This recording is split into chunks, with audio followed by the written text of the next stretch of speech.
Welcome everyone, I would like to show you how to connect your Joy-Cons to your iPad Pro. So just keep in mind the iPad Pro must be running iPadOS 16 or newer, so if you're on any older version, just upgrade the iPadOS.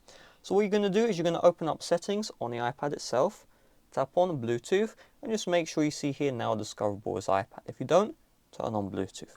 So from here, you're going to find your Joy-Con, and you're going to see here this black dot. You're just going to click and hold this button until you see green LED start blinking right here. So we're going to click and hold together. Let's do it together. 3, 2, 1. Click and hold. Don't release. Just keep on holding it down.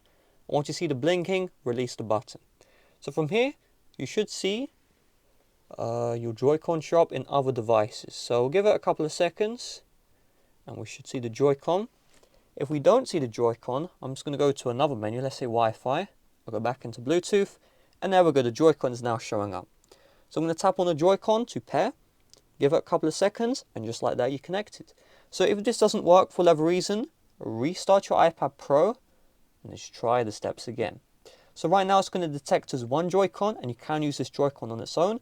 But if you want to pair both Joy-Cons, how do you do that? Well, you get the second Joy-Con, repeat the same steps by clicking on the black button until you see the blinking. Then tap on the pair button and pair.